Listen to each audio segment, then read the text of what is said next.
Hello दोस्तों, स्वागत है आपका मेरा इस यूट्यूब चैनल पे जिसका नाम है ऑल इन वन। आज हम नेक्स्ट पार्ट पढ़ेंगे स्टाफिंग चैप्टर का, जिसका नाम है टॉपिक सिलेक्शन के बारे में पढ़ेंगे। लास्ट वीडियो में हमने रिक्रूटमेंट के बारे में पढ़ा था, अब हम सिलेक्शन के बारे में पढ़ेंगे। जैसा कि मैं पहले थोड़ा सा आपको रिवाइज करवा देती हूँ कि रिक्रूटमेंट क्या होता है, तभी हम आगे सिलेक्शन पे चलते हैं।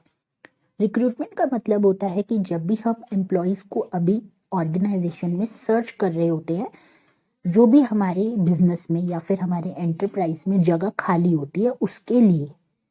अब जब हम एम्प्लॉयज़ को कैंडिडेट्स को जब हम सर्च कर लेते हैं तो उसके बाद हम उनको इंटरव्यू के लिए बुलाते हैं। जो भी हमें पसंद आते हैं उनकी क्वालिफिकेशन के अकॉर्डिंग, उनकी एक्सपीरियंस के अकॉर्डिंग अगर हमें सूटेबल लगते हैं तो हम उनको कॉल करके बुलाते हैं। तो उसके बाद स्टार्ट होता है हमारा सिलेक्शन प्रोसेस। तो सिलेक्शन प्रोसेस होता क्या है, देखिए।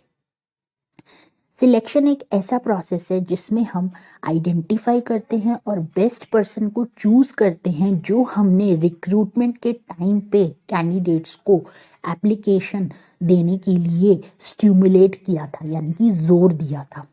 तो इस पर्पस के लिए कैंडिडेट्स को एक एम्प्लॉयमेंट टेस्ट देना पड़ता है और इंटरव्यू देना पड़ता है।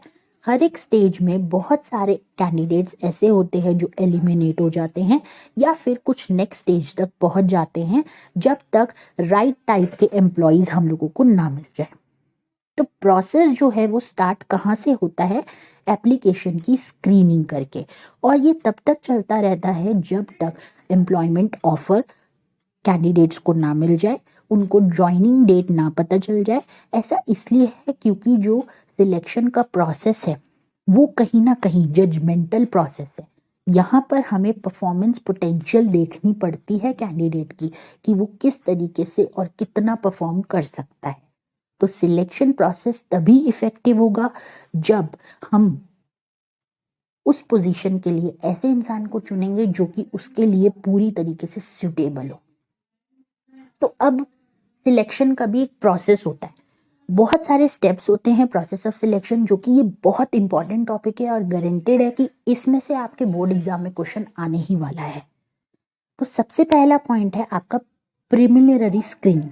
अब ये प्रिलिमिनरी स्क्रीनिंग क्या होता है, ये हेल्प करता है मैनेजर को कि जो अनक्वालिफाइड या फिर जो अनफिट जॉब सीकर्स होते हैं, जो उस पोजीशन के लिए सुटेबल नहीं है और जिन्होंने उस एप्लीकेशन फॉर्म में इंफॉर्मेशन कुछ और ही दी थी लेकिन वो निकले कुछ और, तो उस केस में हम उनको रिजेक्ट कर सकें। ये होता है प्रिलिमिनरी स्क्रीनिंग में। नेक्स्ट फिर जब आपकी प्रिलिमिनरी स्क्रीनिंग हो जाती है उसके बाद एक सिलेक्शन टेस्ट होता है। अब सिलेक्शन टेस्ट में क्या होता है, सिलेक्शन टेस्ट एक एम्प्लॉयमेंट टेस्ट होता है जिसमें या तो पेपर पेंसिल टेस्ट होता है या फिर एक एक्सरसाइज होती है, एक सर्टेन कुछ करेक्टरिस्टिक्स जानने के लिए इंडिविजुअल्स की, जैसे कि उनका एप्टीट्यूड, उनका एटीट्यूड कैसा है, वो मैनुअल डिक्सटैरिटी कैसी है, यानी कि अगर उनको कोई मशीन प्रोवाइड कर दी जाए या फिर कोई कंप्यूटर प्रोवाइड कर दी जाए तो वो उसको किस तरीके से हैंडल करेंगे, और उनकी इंटेलिजेंसी को देखा जाता है। ये सिलेक्शन टेस्ट में हम लोग जांचते हैं। तो ऐसे बहुत सारे टेस्ट जो हैं सिलेक्शन ऑफ एम्प्लॉयज़ के लिए, एम्प्लॉयज़ को सिलेक्ट करने के लिए बहुत सारे टेस्ट लिए जाते हैं जो कि बहुत इंपॉर्टेंट है। एक एक करके अब हम समझते हैं। जैसे सबसे पहला है इंटेलिजेंस टेस्ट। ये टेस्ट के नाम बच्चों आपको याद होने चाहिए। सबसे पहला है इंटेलिजेंस टेस्ट। इंटेलिजेंस टेस्ट के नाम से ही समझ आ रहा है कि ये एक साइकोलॉजिकल टेस्ट है जो कि आईक्यू लेवल एक इंसान का बताता है हमें।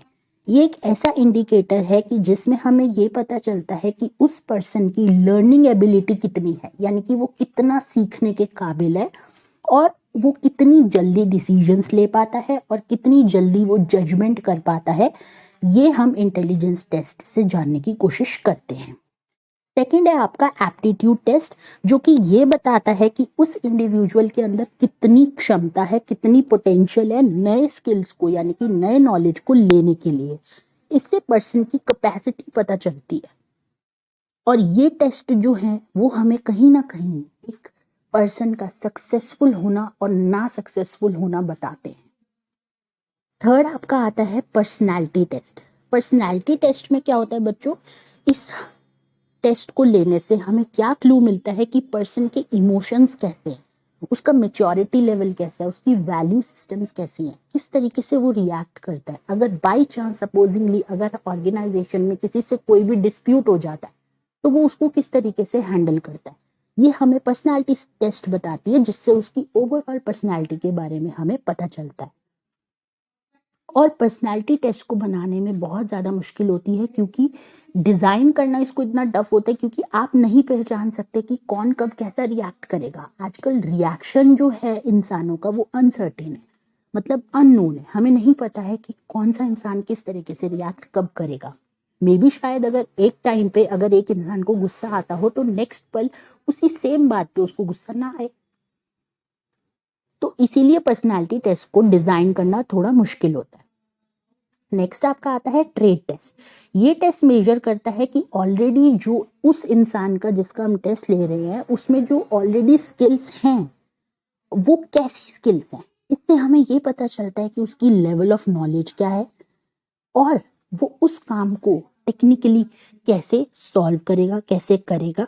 तो मेन डिफरेंस जो एप्टीट्यूड टेस्ट और ट्रेट टेस्ट में है ना, वो यही है कि एक्चुअली में उस इंसान के अंदर कितनी क्षमता है नए स्किल्स को लेने की, और ऑलरेडी जो उसके अंदर स्किल्स मौजूद हैं वो कैसे है।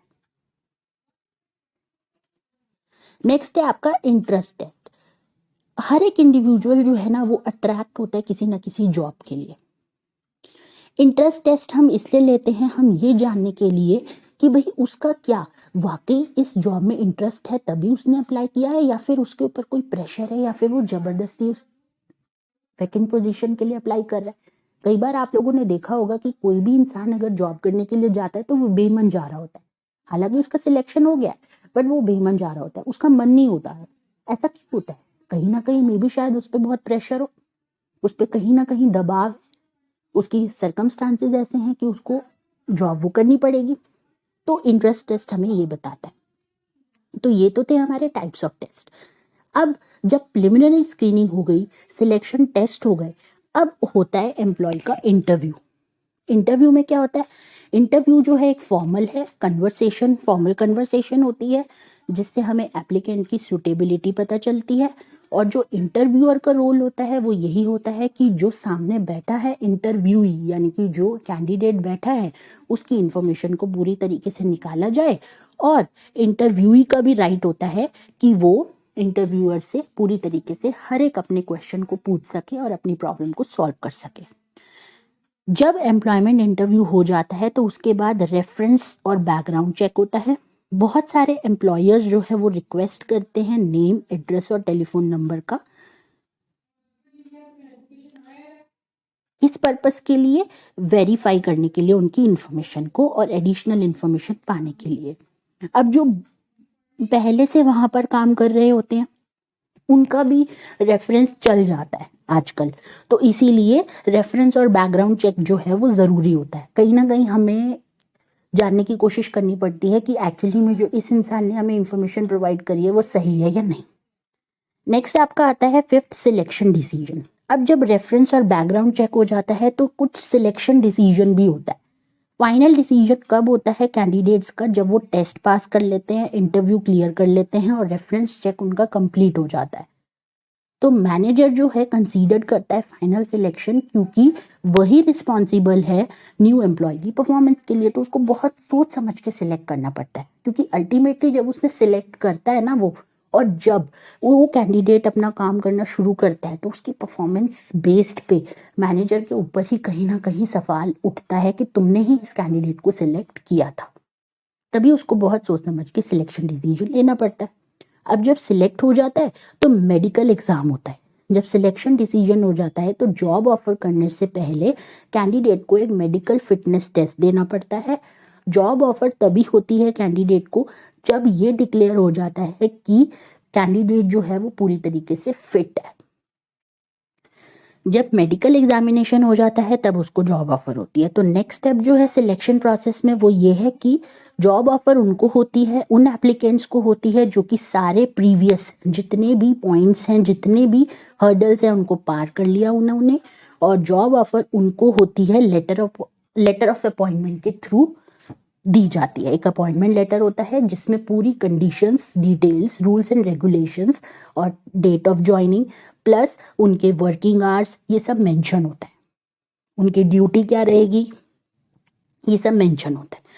देन कॉन्ट्रैक्ट ऑफ एम्प्लॉयमेंट, जब जॉब ऑफर कर दी जाती है तो कैंडिडेट जो है वो ऑफर को एक्सेप्ट कर लेते हैं और उनको कुछ डॉक्यूमेंट्स जो है वो सबमिट करने पड़ते हैं एम्प्लॉयर को, और एक डॉक्यूमेंट जो है अटेस्टेशन फॉर्म भी उनको देना पड़ता है जिसमें वो सारे डॉक्यूमेंट्स यानी कि जो भी उन्होंने क्वालिफिकेशंस हासिल करी होती है उसको उन्हें सेल्फ अटेस्टेशन करना पड़ता है। सेल्फ अटेस्टेशन होता है जिसमें हम हर पेज पे अपने साइन करते हैं और डेट डालते हैं और पूरे वैलिड रिकॉर्ड रखने के लिए वो अटेस्टेशन फॉर्म उनको सबमिट करना पड़ता है। फिर एक कॉन्ट्रैक्ट ऑफ एम्प्लॉयमेंट बनता है जिसमें मैंने अभी आपको बताया कि सारा कुछ जॉब टाइटल, ड्यूटीज, रिस्पॉन्सिबिलिटीज, उनको कब ज्वाइन करना है, क्या उनके रेट्स ऑफ पे होंगे, क्या उनकी सैलरी है, क्या अलाउंसेस उनको मिलेंगे, कितने आवर्स ऑफ वर्क होंगे, क्या लीव रूल्स है, वो सारा उसमें मेंशन होता है। तो ये था आपका सिलेक्शन प्रोसेस। ये बहुत ज़्यादा इंपॉर्टेंट है बच्चों, इसको बहुत अच्छे से आप लोग कर लीजिएगा जिससे कि आपका अगर इसमें से कोई भी क्वेश्चन आए तो आप इसको कर पाए। इसके हम क्वेश्चंस भी लाएंगे तो आप थोड़ा सा हमारे इस चैनल पे बने रहिएगा। अगर अभी तक आपने मेरे इस चैनल को सब्सक्राइब नहीं किया है तो प्लीज़ आप इस चैनल को सब्सक्राइब कर दें, और अगर किसी को कोई भी स्पेशल टॉपिक पे वीडियो चाहिए किसी भी क्लास की तो आप नीचे मुझे कमेंट सेक्शन में लिखकर बता सकते हैं, हम आपके लिए वो वीडियो ज़रूर लाएंगे। तो बने रहिएगा हमारे इस चैनल पे। अगर आपको मेरी ये वीडियो पसंद आई तो प्लीज़ इसे लाइक बटन ज़रूर दबा दें और इसे ज़्यादा से ज़्यादा शेयर करें अपने फ्रेंड्स में। Thank you.